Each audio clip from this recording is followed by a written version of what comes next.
Welcome to Doc Secret, the show where we uncover the playbooks, strategies, and stories behind the most successful dental and medical practice owners and the companies that serve them.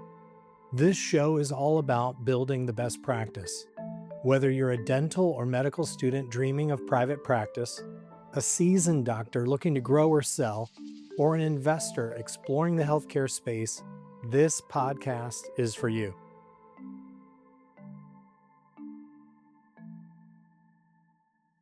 I'm your host, Kevin Carl, and in today's episode, we're diving into the world of high performance and transitions in behavioral health.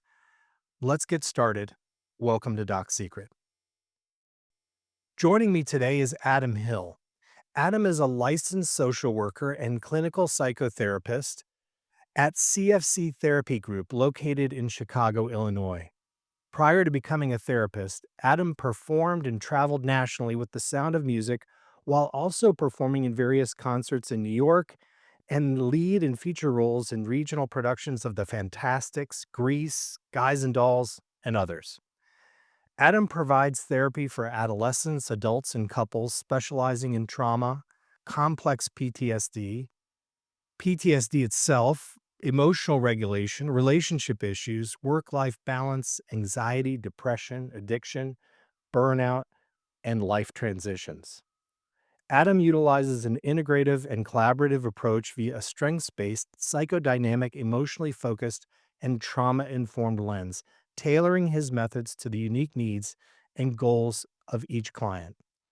Adam utilizes therapeutic frameworks of narrative therapy, dialectic behavioral therapy, acceptance and commitment therapy, internal family systems, and polyvagal therapy. Adam is trained in eye movement desensitization and reprocessing and is Gottman Level 1 certified. He has a master's of social work from Loyola University in Chicago and a Bachelor of Fine Arts in Voice Performance from Carnegie Mellon University. Adam, welcome to the program. Hi, thank you so much. I'm very excited and honored to be here, and just really excited for the conversation. Great. Well, Adam, before you were helping clients work through trauma and anxiety, you were a performer and you did a national tour across the country. I'd love to hear how your journey in the performing arts began. Yeah, wow. I mean, for me, it really started in childhood and growing up, and I was fortunate that my mom really wanted to expose me to all different types of things growing up. So whether that was the arts or sports, but within the arts, she thought it would be a really good idea for me to just, I don't know, have that kind of vehicle and that location to really just work through things and process things. And so I took music classes and singing classes and was in choir and theater classes, improv classes, dance classes. So all these different elements of the performing arts and all these different classes in that sense. And growing up, it really was, now I don't know that I really knew this at the time, but sort of looking back on it, it really was a safe space for me and a therapeutic space or therapeutic vehicle for me to be able to, just process emotions and thoughts and even like behaviors in different ways. It was for various reasons or various factors growing up. Home life was a little bit chaotic, so it was I just feel very fortunate to have spent a lot of time in the arts, and I feel like I learned so much about myself and just, really what it's like to work with other people through that process.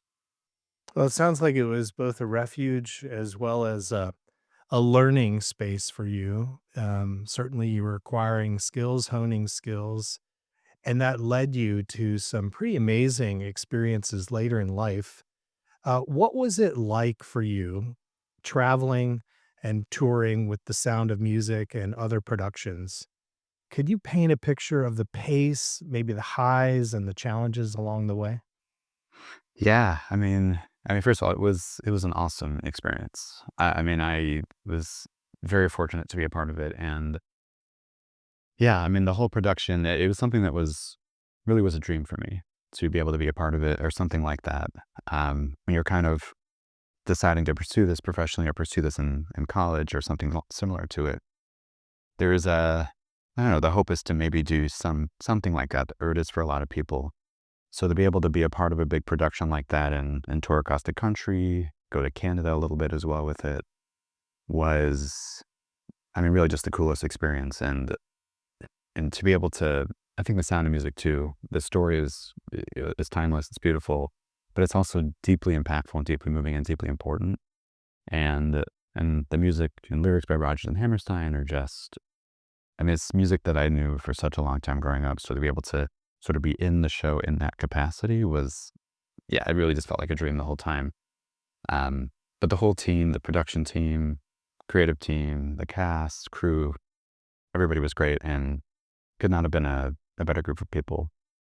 Um, yeah, so we would pretty much go, let's see, every week or every 2 weeks, we would go to a new city and remount the show, do about 8 performances per week in that location, close it up, travel it to the next city, and do it sort of all over again. Um, and with other productions, can be a little bit of a different process. I would say each production or each opportunity is kind of different, has its own sort of flavor to it. But usually you have about 3 to 6 weeks of rehearsal and then maybe 3 months of performances. Sometimes it can be longer, like 6 months, or can be kind of open-ended depending on the the format or the location in which you're doing that performance. Um, but yeah, Sound of Music was definitely a dream come true, and I'm just really, really lucky to have been able to do it. It sounds very intense, right? So you Mhm. mentioned 8 productions in a week, so I'm assuming there are multiple productions per day. Um, you've got a large group, that means that, life happens, somebody gets sick, so forth and so on, so there's movement within the cast. I assume understudies come up and take roles. Could you paint a little picture of what that looked like? Let's call it the chaos of the moment, on the one hand, leading up to a performance, and after, what's the high like? What does that feel like when there's the curtain call and then the show ends and you're out, taking the bows? What's that like? Yeah. I mean, one thing that was really, really, I think, unique about the Sound of Music and that type of production was when we were going to these different cities, we were more often than not landing in the quote unquote big theater or one of the big theaters in that city. So we're so thinking like very historic, very majestic theaters, or if they were new theaters, still very big locations. So to be able to be out there and perform and have that kind of response from the crowd and that kind of energy from the crowd is a very intoxicating experience for sure. And as in my role in this production, I was a swing for it, meaning that I understudied 6 different characters or cast members and was ready to go on really at a moment's notice. And usually you had, well, somewhat of a heads up, but sometimes it was like 30 minutes before the show would start, you go, okay, I guess I'm jumping in. So in that sense of the high that you get from that is also, I think, a very unique experience and can be really nerve-wracking, very sort of unpredictable, it can feel like. But once you're in it and you kind of get into a role with it and then get to that end, that curtain, like you mentioned there, to feel that sense of accomplishment and achievement and knowing that you kind of just went into something that you're not doing every day. It's, yeah, I mean, there's really nothing like it. Yeah, I think for me, it would be nothing but anxiety, but I can imagine the rush, right, of the accolades and the calls from the audience. That's just gotta be amazing. Let's talk for a minute about the shift, however, for you, right? Mhm. Was there a specific moment or experience that planted the seed for you to move from performance to psychotherapy? Yeah, it's something that I had sort of been, we'll say, noodling on for a bit of time. And they weren't necessarily fully formed thoughts, but there was something to it, something there. And I think in hindsight, if I look back, that shift really started to happen for me near the tail end of my time with the Sound of Music. And even though it didn't go right from that into going to grad school and then into psychotherapy, there was something, I don't know, this voice in my head kept saying, I don't know, you might want to think about that, might want to explore that. Um, and so I started to really talk to a lot of friends, good friends that were in the field or are in the field, and especially one very good friend that was an actor previously and then transitioned in the field into the psychotherapy field as well. And it was really through starting to have conversation with a lot of people that voice in a good way kind of just got louder and louder and said, I don't know, this feels like could be it, could be the right fit. And through the conversation with people, I realized that all of the things about the arts and performing and even other jobs or career paths I'd kind of explored or looked into, all the positive things about those things that I really liked and kind of that sort of gravitated me towards the arts to begin with, all really kind of show up in the psychotherapy or mental health field or social work field overall. So it was sort of a transition that I think happened over a few years, but when the puzzle pieces fit and things started to click, it was kind of like, oh wow, like I got to dive into this because this voice is getting louder and louder, and I don't know, maybe there's something to that. I need to really embrace that curiosity and see where it leads. And now being a few years on the other side of being in the psychotherapy world, I know without a doubt I made the right decision, and it was, yeah, no question about it. Um, but it was definitely, I think, a process and a journey for me to get to the place that I'm in today. Yeah, that's great, Adam. I know many high-performing professionals experience a post-achievement crash, if you wanna Mm, call it that. mm. So let's talk about the interim period between touring and then going to grad school and entering the field. How did you navigate your own, let's call it post-tour detox? And how does that inform how you support clients today? For me, I think it's almost in a similar way that post-tour detox, I think kind of started before I officially transitioned away from the tour, because something just fell off. And I think really what I was discovering was that I was feeling pretty burned out, and that there's a whole bunch of things that kind of got mixed into that contributed to that feeling of burnout. But there was something to that. And so when I did transition away from the tour and really wasn't sure exactly what my plan was, I really wanted to give myself a moment to really kind of pause and just kind of, I don't know, decompress, we'll say. And and so there was a part-time job that I was doing at the time, and it was great to have some income, and at the same time gave me a lot of, I think, freedom and flexibility to really just think about things and talk to people, explore possibilities, talk to family.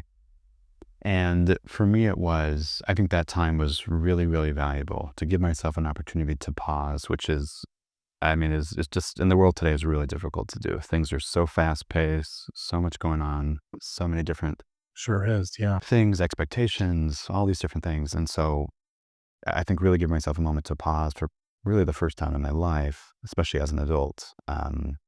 That was the thing that I think then set me up to have these conversations with people, start to explore their jobs, other career paths before ultimately leading me to the psychotherapy field. Wow. Well, you mentioned that pause. Some people later in life call it sabbatical. Mm. There are many terms for it, but I think you're right. It is really a premium in today's world that you pay to try to find that time. Sounds like it was extremely valuable for you. Looking back on it, what skills from musical theater have proven surprisingly valuable in your therapy work? This might sound like sort of a cop out answer, but really I think all of them. I am shocked nearly every day or every week by how many of those skills really translate and show up in the therapeutic space. And I'll get more specific in that, but really in the broad sense, it's just through performing, whether it's auditioning, being in the show, there is so much there's so much inherent vulnerability that is needed and required in that process and the expression in that. And in the psychotherapy world and just working with other people, whether it's on an individual level, a couple, in a group setting, it really is all about vulnerability and embracing vulnerability and really really leaning into conversation and like relating with other people. And I think the big thing in the performing arts that maybe most directly applies to the psychotherapy world is it's whether you're in a play, whether you're singing a song, you're in a musical, you're in a movie, any of the mediums, it is really about understanding and learning complex people and complex characters and complex relationships. And so even if the story that you're telling is a fictional story, it is based in some kind of reality, no matter what that character is going through or the character and another person in the show together are going through, it it resembles life in some way.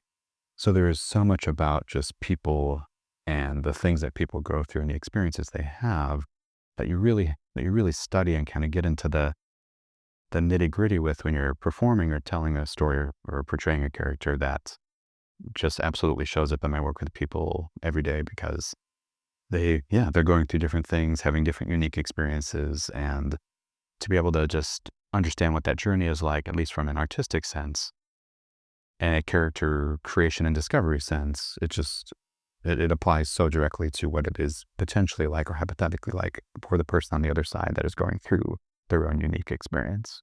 So it sounds like it brings that empathy to a whole nother level for you. Mm. Is that fair? Yeah, that's a great way to describe it. Yeah, the empathy in it is, I think is huge. Is huge. Yeah, it's a great way to describe it. You earned your master's in social work from Loyola University Chicago. What was maybe most eye opening in that training as someone coming from the arts? For me, and this is something that I really saw in the arts. It's for sure there and has been historically for a number of years, maybe the whole time. But for me, the inequities and inequalities that are in the world, like to really see that on like a really deep and intimate level through the social work program was really eye opening. And it's not that I hadn't seen it before in the performing arts and other locations, but when you really widen the scope of it and look at not only in the US, but just the world overall, it's and the history of it. I mean, it is a big problem. And the way that it impacts people, impacts communities, marginalized communities. I mean, it is very pervasive. And the the roots and sort of strings or the foundational things that have been there for years and the way that they show up in the world today, even if something happened 200, 300, 400 years ago, it's still there. And so to me, that was like, yeah, really the most eye-opening thing. Well, you've worked extensively with trauma, complex PTSD, addiction, burnout, anxiety, depression. Those are really complex challenges for people. But why did you gravitate towards these areas? A lot of it, first and foremost, comes from lived experiences. And I think there's more of an intimate understanding of what it's like to be going through some of those different areas there. And through my own therapeutic work, in terms of my own personal therapeutic work and journey in that, there is an understanding of the complexities of it that I think just it's hard to describe, but it's almost like the language of it just makes sense to me. Uh-huh. And when it comes to trauma or complex PTSD, it is very rare that it is just that one quote unquote one thing or one diagnosis or one main cluster of symptoms that it stays in that way and doesn't turn into anything else. Because when somebody goes through a traumatic experience or several traumatic experiences, they are our nervous systems, our brains, especially if this happens when we're younger, don't really know yet how to really respond and figure that out. So it oftentimes leads people to go to sometimes to healthy coping mechanisms, but sometimes to unhealthy coping mechanisms. So the more that I have studied and learned about trauma and complex trauma, the more it became clear in the way that that can turn into other things or lead to other things. So that's Mhm. sort of where the addiction piece comes in, the burnout piece, anxiety and depression.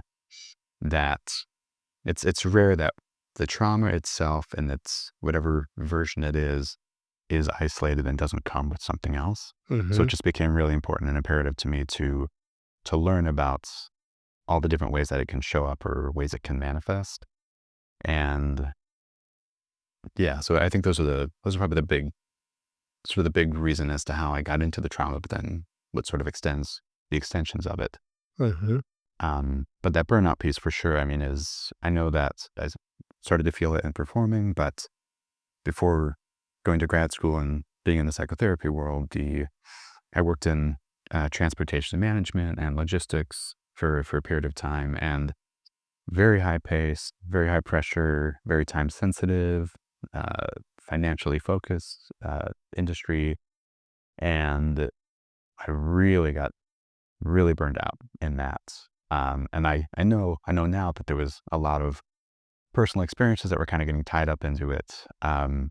But just knowing what it's like to really get to that place of burnout and just kind of like shutting down and not Uh-huh. knowing what to do with it, I think is also just an area where there's that intimate understanding of what it's like to be going through it, and then also how to ideally be out in front of it so that we mitigate the possibility of getting to that place of shutdown in it again in the future. I'm curious, maybe there's somebody listening, maybe they're in a high performance role, or maybe they're Mhm. in somewhere in between, right? Coming off of a high performance role or what have you. What are some of the early signs of burnout?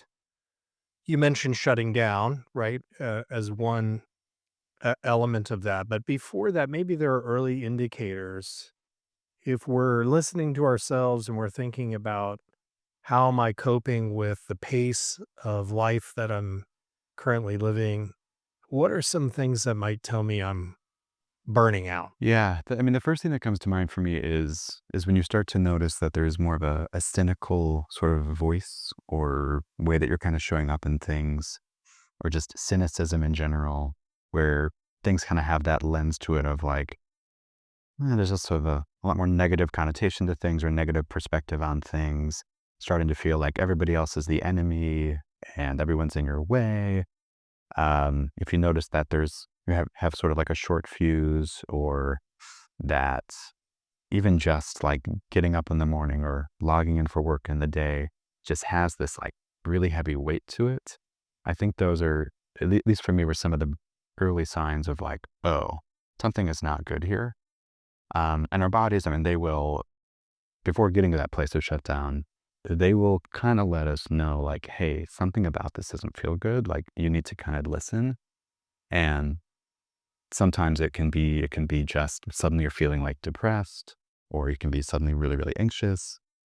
Suddenly it's just all these seemingly little things, but when your body is trying to tell you, like, it's basically trying to stunt you or like immobilize you or make something more difficult, that's usually an indication that it is trying whatever it can at that point to get you to slow down, or maybe take a step back from the thing that you were trying to confront or work through in that moment.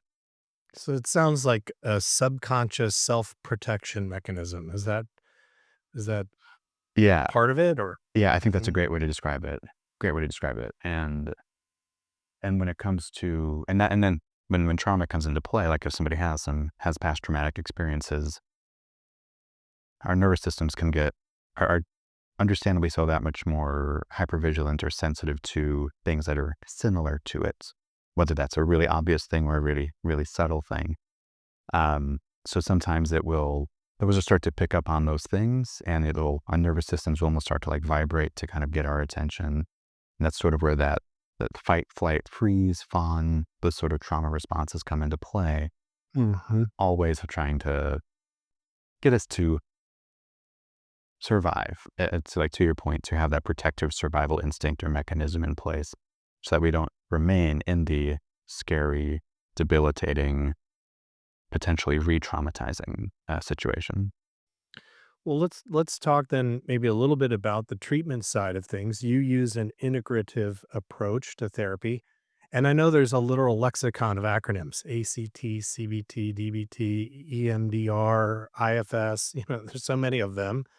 How do you decide which framework is right for a client in their situation? And in an integrative approach, where do multiple therapies come in? Yeah, I mean, the big thing for me is it really comes back to really meeting the client where they are in that moment, whether that is the big picture goal that they have or just in that particular session, or even moments in the session. But it really comes back to where they are. And sometimes if somebody is really in like a problem solving mode, then maybe you might go to a more problem solving sort of focused therapy, such as maybe CBT has some components of that. Maybe you go to acceptance and commitment therapy. where you can really call upon someone's values and then get to those committed actions that are in sync or in alignment with that. Dialectical behavior therapy also has a lot of sort of more action-oriented skills that you can really call upon and utilize. So if someone's more so on that side of things, you might lean in that direction. But if somebody is just sort of really confused or stuck or just not really sure what's going on, but they know something is off, then you might take more of a narrative therapy approach, which is really about, or is all about like storying and having somebody really talk through current experience, past experience. It's really help them sort of build meaning around what it is from their what it is that is showing up in this current experience, and then the narratives associated with that. So if somebody is having a really or is noticing that there is a sort of a negative voice or negative narrative that they're sort of living by or is showing up for them in certain moments, maybe you want to see where that's coming from to then also kind of help them reframe it in a way that is more positive focused, more goal oriented, more centered in them, more value focused. So it really comes back to just where that client is in that moment. And I personally find it helpful to, I'm very much somebody, and this was true in the performing arts as well, very much somebody that likes to have as much information, technical knowledge, foundational information and pieces just underneath me and behind me so that I can really be able to like call upon them whenever they might be needed. I really find that all that preparation work and background education work helps me to just really be able to meet the client where they are in that moment and just go with the flow and trust that if the preparation work will show up for me when it is needed for that client. Yeah, I have to imagine, if I were on a construction site and I showed up with a hammer and a saw, yeah, I could get a lot of things done, but it might not be at the quality that I would want. So having more tools in the bag makes more sense. I know you work with a diverse client base. What would you say is your area of focus, if you could frame it that way? And how do you ensure that your therapy room is, as you mentioned earlier, a safe space? Yeah, I would say that primarily like the largest percentage of clients that I work with are in that trauma or complex trauma area, and then the variations or extensions that might come from that. I also work a lot with a lot of, or rather work with a lot of artists in different ways, just from my background in that. Um, but I think the big thing is that when it comes to that sort of focus in it, it is so far and wide reaching that it really allows me to work with lots of different types of clients. Because to me, in looking at things from this trauma lens or trauma perspective, you can really get into the roots of what somebody has experienced that is showing up for them in that current problem or challenge area that they're having. And to even to go back to the previous question there, like having all these different frameworks and ideas, technical skills at my disposal, I think becomes really valuable in working with complex clients because it's hard to know. There's no one size fits all kind of approach that matches it. It's really about pulling from different things to sort of construct a framework that is unique for that particular person. Mhm. Um, and yeah, and in terms of creating a safe and affirming space, I think it really for me does come back to that trauma approach and really taking a trauma informed approach and communication style with clients. And by that I mean really being mindful of what I'm saying, how I'm saying it, the tone of voice I'm using, what my body language is saying, what my facial expressions are saying, because when it comes to complex trauma, it can be it can, in that sort of sensory perspective, or from a sensory place, our nervous systems can really pick up on things very subtly. And that in and of itself can be something that is potentially traumatizing Mhm. for another person.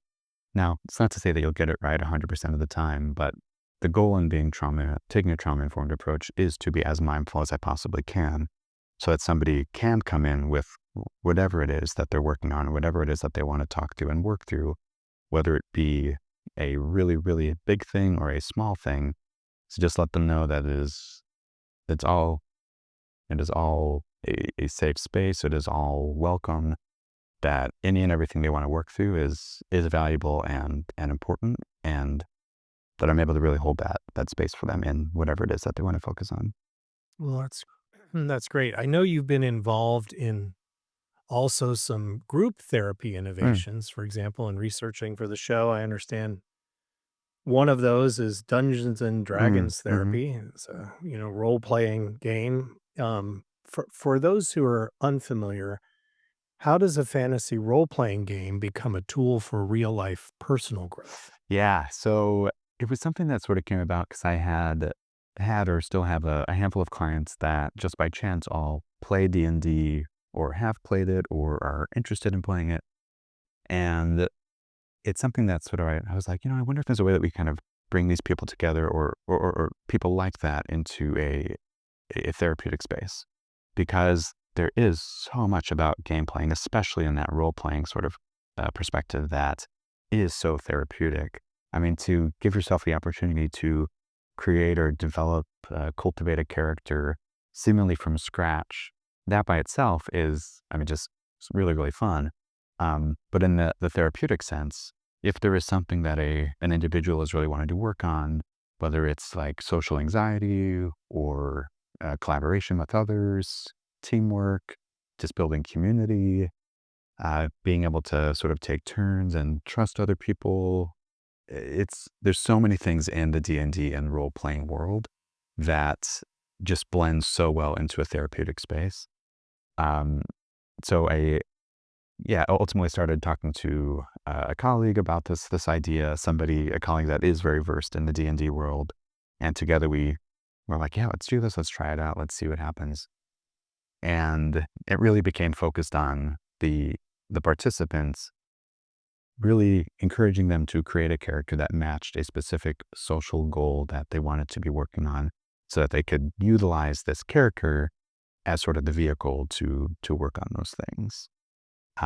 It's almost like that sort of fake it till you make it kind of idea, but there is a lot of value in that because it's still like ourselves, our bodies, our nervous systems doing whatever that action is.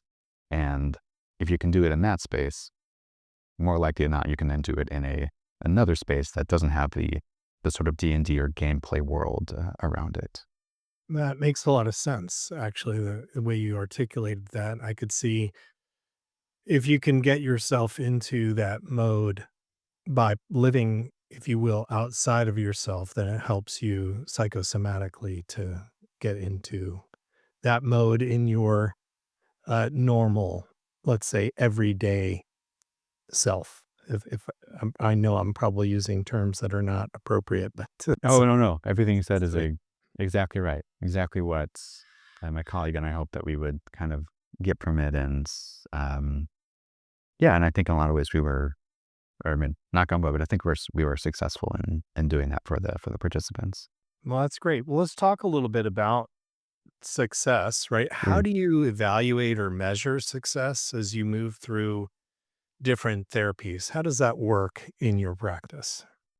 Yeah, I think well, when it comes to like the group therapy or the D&D experience, we really, really were intentional about making sure that the group members knew that like we really wanted their feedback and really wanted, because more than anything, we wanted to make sure that it matched what they were hoping it would, yeah, match their dreams or their vision of this process and matched what they were hoping to get out of it ultimately. So really encourage conversation, and we had anonymous surveys go out that everybody in the group would fill out, that my colleague and I would review after each group session, and then integrate that feedback into that next session so that it really was as much as possible what they were wanting to work on was what was showing up in the space. And in a very similar way, on an individual level or even with a couple, it's really setting that standard in a sense upfront in that first session, is really saying like, and I say this to all clients because I really, really mean it, is that I really want it to be a collaborative process and a partnership. That is very much how I look at the therapeutic process in space. And so knowing that the lines of communication are always open. And so that somebody can really, I hope that they can feel as free as possible to tell me what's going well, what's not going well, what they would like to do differently than we are right now. If we're taking a certain approach and they're like, I really don't like this. Can we try something else? Knowing that they can tell me that so that we can, yeah, totally explore other ways of going about addressing whatever it is that we're focusing on or working on. So it really comes back to, yeah, not only setting that standard up front, but then really encouraging and relying upon the feedback that clients are giving and the way that they're showing up. And sometimes it's not just as clear as them directly saying like, yes, I love this, or no, I don't like this, but really recognizing like the subtle body language cues as well is, yeah, can be really strong indicators of how well something is or isn't going. Well, I know that mental health for many, regardless of background, is increasingly important in our society. And I'm wondering, what parallels do you see between the pressures of professional theater and other high intensity careers? That could be a professional career, it could be sports, office related, it could be past military experience, what have you. But what parallels do you see between what you've experienced in performing theater and other careers? Yeah, the two main things that come to mind for me right away are, one is the comparison trap that can come into play, and I'll sort of embellish on that. And then the other side of it is the sort of the roller coaster that can happen, the highs and lows that can happen. But in that comparison trap side of it, it is, especially in the performing arts, it is so easy. And I mean, this is true in general, but especially in the performing arts, so easy to get caught in that sense of I'm not doing well enough. I'm not as good as somebody else. I'm not as successful as somebody else. I can't sing as high as somebody else. I can't sing as low as somebody else. I mean, it's just, the possibilities are endless of things that you can compare yourself about or compare yourself with another person. Um, and the challenge in that is that if we're spending so much energy and time and focus on the things that we're not good at or don't have enough of, then we're not spending nearly enough time on the things that we are good at and that we are successful at or do succeed at, or the accomplishments, achievements that we've had, because they are there. But it can be really easy to kind of lose sight of them or think they're not meaningful if they aren't as good as, quote unquote, as good as somebody else's. But as with so many things, it's the uh, the heights can just keep going higher and higher and higher, and suddenly it's like nothing we're doing is good enough because there's inevitably always somebody that has more than us in whatever or whatever the section is, whether it's financially, talent, skill, training. I mean, the list goes on. So I think it's really important to be mindful of that and really embrace and embody and celebrate the achievements and accomplishments that you've had, but also just the inherent traits and skills that you have, like really at your core and at your center that make you who you are. Because I had a voice teacher in college say, there's no other version of you. So like really be the best you that you can be. And I think there's a lot of truth in that. So that's the one side of it. But then the other side is, yeah, just the roller coaster of it is, especially in performing arts, can be really intense. Those highs that we kind of spoke about earlier, those highs can be really, really great, really exciting.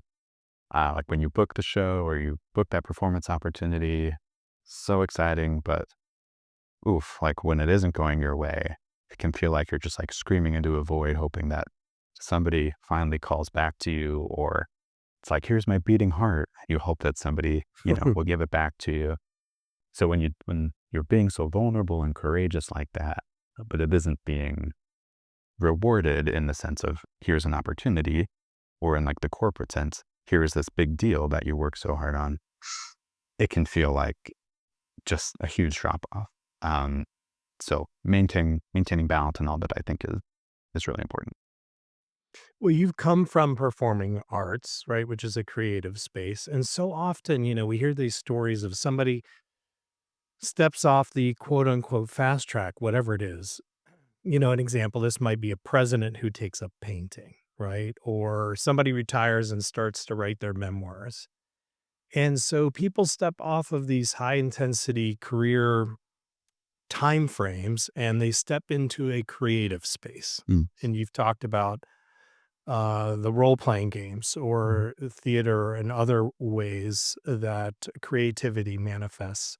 How does creativity serve someone who is in this, post high intensity career detox mode? Like, what role does that play? And I'd love to hear your take on that. Yeah, I think it's really easy, especially in the world today, like, really easy to lose sight of the importance of creativity, and that it is I mean, nothing really happens, or nothing is ever invented, developed without creativity being a part of it, especially in the early days. Um, so I think creativity is just a very, very, very human thing and part of the human experience.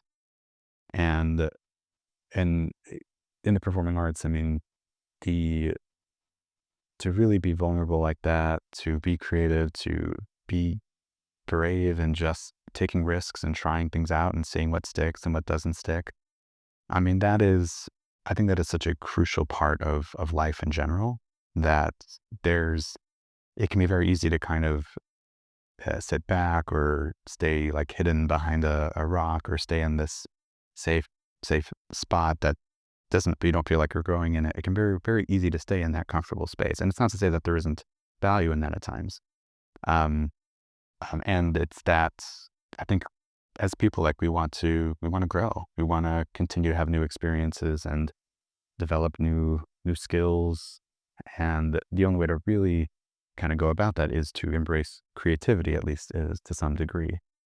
Um, and I think with creativity, there comes so much psychological flexibility in it, because you have to go with the flow, embrace the moment, again, take risks, see what lands. Um, and there's just not, I mean, Brene Brown talks so much about vulnerability and courage and shame and resilience. And to me, their creativity is just a huge piece of that. You got to be, as she calls it, like, you got to be in the arena to really figure things out. And being just a spectator is not necessarily going to be the thing that really gets you to the goal that you have. So I think embracing creativity is just a really crucial part of life, and I think it shows up in every, whether it's in communicating with other people, in psychotherapy, in the corporate job. I mean, it, life doesn't happen without creativity. Mhm. And I know a lot of people now are using a variety of media to express that creativity, and one that is all the rage right now is artificial intelligence as a transformative force in society. I'd love to get your view, Adam, on AI. And, frankly, are you seeing any early impacts of AI on your clients or on your profession? I think AI in and of itself has the potential. I mean, this probably already is true. The potential to create so many efficiencies and really free up a lot of time and space just for people in general. So there's a lot of good that can come from it, and probably already or is coming from it, or has come from it. Um, and on the other side of it, I think we just, as people, need to be like really mindful of the way that we're using it and how we're using it, because when it comes to the therapy work, there's I don't know, maybe I'm wrong, but I can't imagine a way that AI can really replicate or replace what it is really like to be with another person in real time and hold space with another person, just relate with another person. And it's not just the words that somebody uses, but that that same idea of like the body language, the tone of voice, the subtleties, the slight cues, all of those things that AI just, I would venture to guess, can't pick up on, that are so important and critical to the process and are so therapeutic and soothing for our nervous system. I think that it's just those are areas where AI, yeah, just have a hard time believing that they can really show up in that way. But again, it doesn't mean that there isn't positives that can come from AI. I just think it's important to be mindful of it. And in my work specifically with clients, it's interesting actually. In Illinois, I think this was maybe about a week ago, somewhere around there. They actually passed a law to outlaw the use of AI in a psychotherapy setting.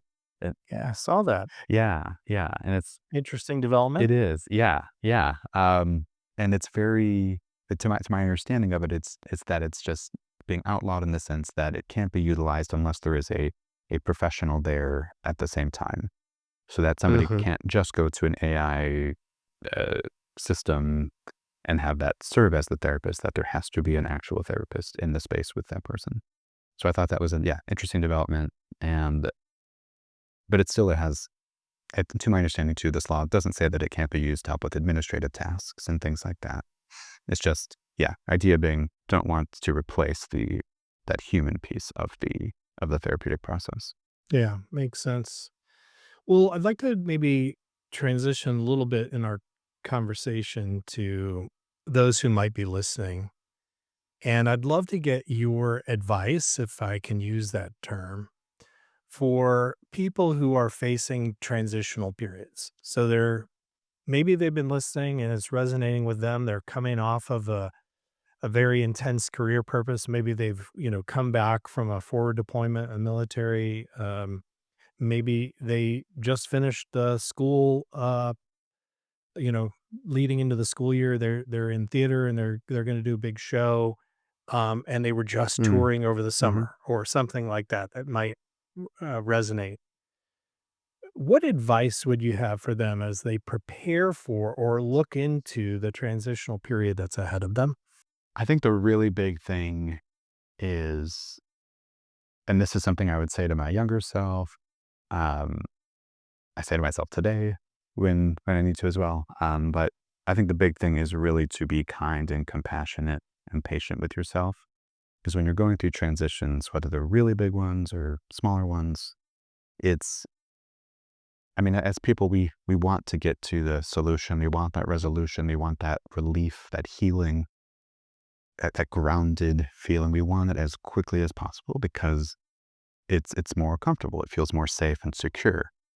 And the transition piece of it, that process piece in the middle, is sometimes very uncomfortable, can be distressing, can be confusing, can feel like you're in crisis in a certain way. And so yeah, I come back to really being patient with yourself, patient with the process, exploring as many things as you can or as you want to, having conversations with people, leaning on your support system, and yeah, just, but above all, really being compassionate and empathetic with yourself goes such a long way to remember that this is leading somewhere, that the work you are doing, it is leading somewhere, even if it isn't clear yet or we haven't yet found that solid ground on the other side.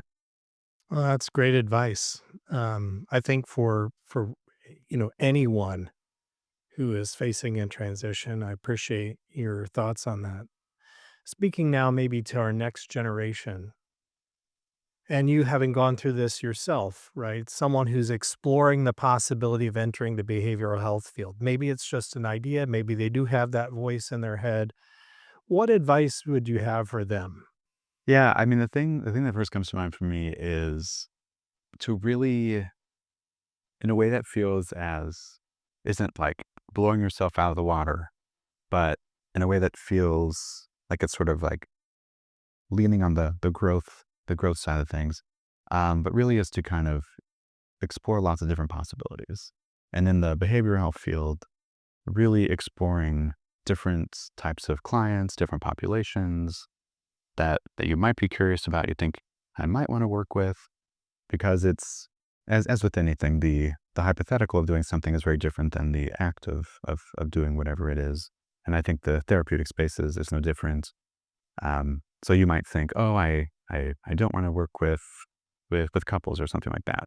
But I think it's important to at least have the experience, explore it to see how it goes, because you might surprise yourself. Um, because I know that I've had those experiences where I thought, oh, I don't know about that population or that specific um, diagnosis or something like that, and I have been wonderfully proven wrong. That like, oh, I really do love that. I really do love working with that type of client or with this type of in this type of setting. So I think the big thing is really just embracing the opportunity for growth and curiosity, embracing that growth mindset aspect of things, and just yeah, exploring it, see where it leads, and see how it goes. And if you go into it and you try it out and you're like, yep, I was right. I didn't like doing that. There is still so much that you will gain and learn from it, even if you didn't enjoy it. Because especially when it comes to working with people, there is there's always almost always more than one thing that is going on. So to have more knowledge, more expanded knowledge and education and experience in all these different areas only helps your advantage or comes to your advantage in working with that sweet spot of a population that you ultimately discover. Sounds like lean in, you can win either way, right? It's a win-win. Yeah, Yeah. I love how you said that. Yeah, absolutely. Well, very, very great advice. Adam, you probably know that we close each show with a lightning round, quick questions and quick answers. Are you ready for that? I'm so ready. Let's go. All right. What's a daily ritual that keeps you grounded? So three things that I do. It's all part of the ritual together, but three things that I do before starting the workday is I do some stretching, sort of yoga-esque stretching, just to kind of loosen things up. There is at our office, we have this in a room that we use for kids or adolescents. There's like a trampoline in there.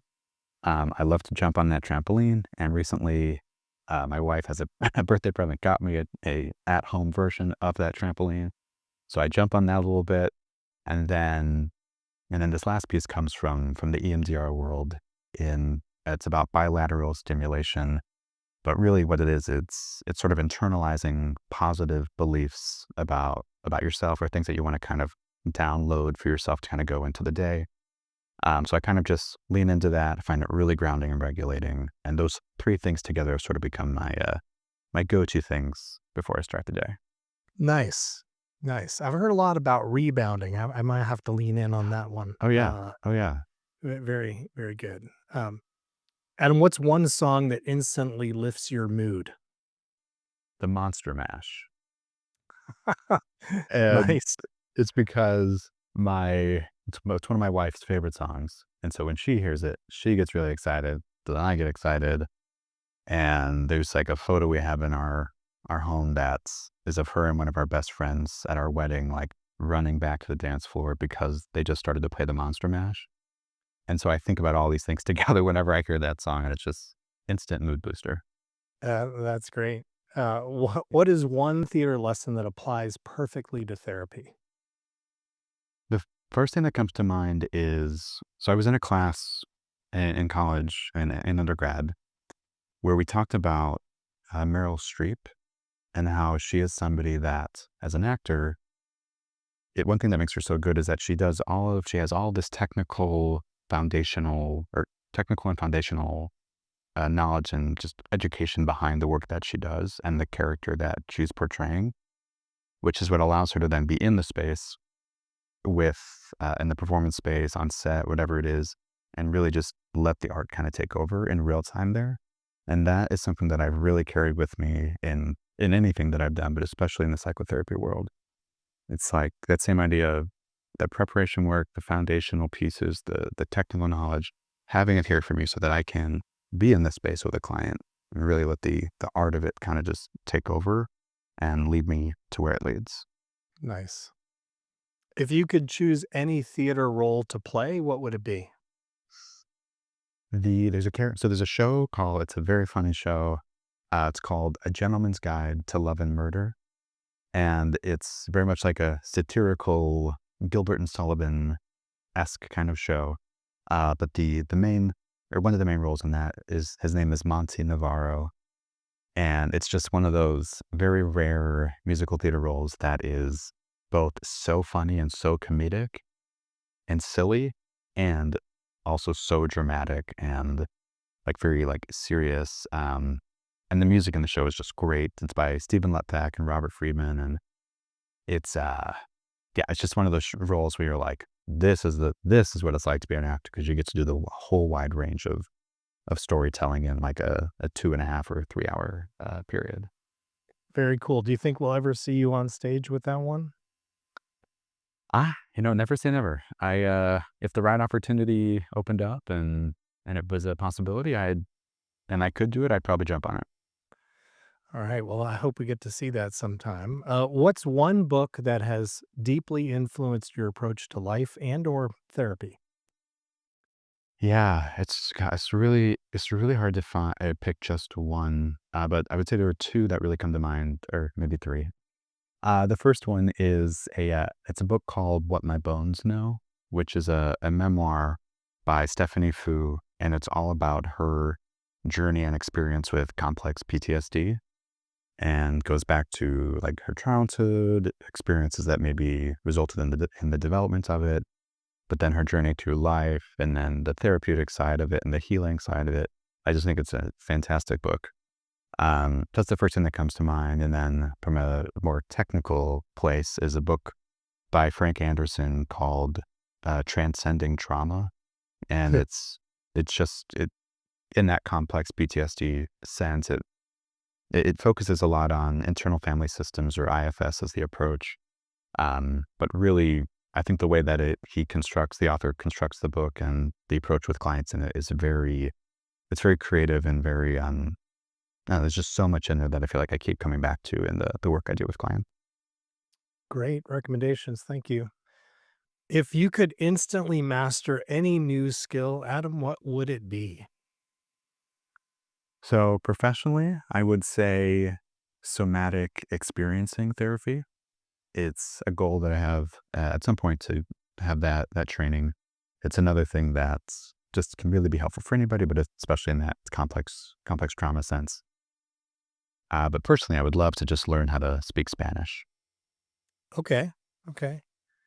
Well, Adam Hill, it has been an honor to have you here on Doc Secret. Thank you so much for coming on the show today and sharing your journey with us.